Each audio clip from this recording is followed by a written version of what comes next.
గతంలో గ్లోబరీనాపై విచారణ జరిపారని ఆ రిపోర్ట్ ఎందుకు బయటపెట్టలేదని ప్రశ్నించారు TPCC chief Mahesh Goud. KTR demand చేస్తే ఆ రిపోర్ట్ని తాము బయట పెడతామన్నారు. అయితే మహేష్ గౌడ్ ఆరోపణలకు కౌంటర్ ఇచ్చారు మాజీ మంత్రి జగదీష్ రెడ్డి.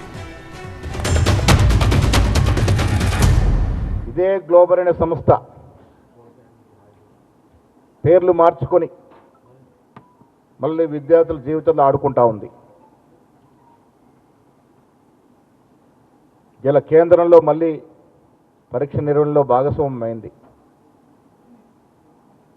దీన్ని బట్టి మాకు అర్థమయ్యేది ఎక్కడో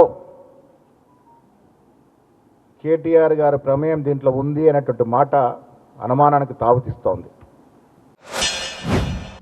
నిన్నటిదాకా హెల్త్ యూనివర్సిటీ ఇచ్చింది వీళ్ళే కదా, గ్లోబరీనాకే ఇచ్చిర్రు, వీళ్ళే ఇచ్చిర్రు.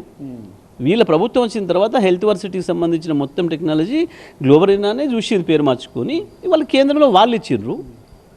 మేము ఇచ్చినాడు దాని బాధ్యత మేము వహించడం అయిపోయింది.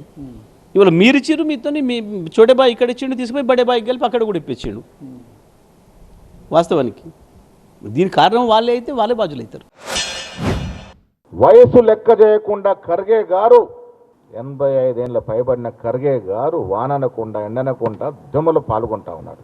కేటీఆర్ మీకు సోయి లేదా? మీ నాన్నగారు ఎక్కడున్నారు? ఫామ్ హౌస్కి పరిమితమైనారు. అంత పెద్ద వయసు నాయకులు ఉద్యమంలో పాల్గొని విద్యార్థులకు బాసరగా నిలిస్తే గౌరవ ప్రతిపక్ష నాయకుడు కేసీఆర్ గారు ఫామ్ హౌస్కి పరిమితమే ఉన్నారు. కేసీఆర్ బయటకు రాకపోతే అసలు మీరు ఎట్లా మాట్లాడతారు కేసీఆర్ గురించి? కేసీఆర్ బయటకు వచ్చుడేంది? మీ ఇంట్లోనే ఉన్నాడు, మీరు రోజు మీ మనసులోనే ఉన్నాడు కదా కేసీఆర్ లేకపోవడం ఏంది? కేసీఆర్ ఇప్పుడు చాలామంది వాళ్ళకి ఇష్టమైన దేవుళ్ళని తలుచుకుంటుంటారు. మా ఇంటికి రాకపోయాయంటే ఎట్లా? కేసీఆర్ సైనికులు, కేసీఆర్ ఆదేశాల మేరకు పనిచేసే ప్రతి కార్యకర్త, ప్రతి అభిమాని నిత్యం పనిలో ఉన్నాడు. సైన్యాధ్యక్షుడిగా ఆయన ఇచ్చిన ఆదేశాలతోనే పనిచేస్తాం ఎవరమైనా ఎక్కడైనా సరే. వీళ్ళ తెలివి తక్కువ మాటలు. ఇంకొకటి ఏంది, అసలు కేసీఆర్ లేకపోతే, కేసీఆర్ అంటే మీకు కనపడకపోతే, కేసీఆర్ అయినా అందరు మర్చిపోతే మరి మీరు ఎందుకు గుర్తు చేస్తారు కేసీఆర్?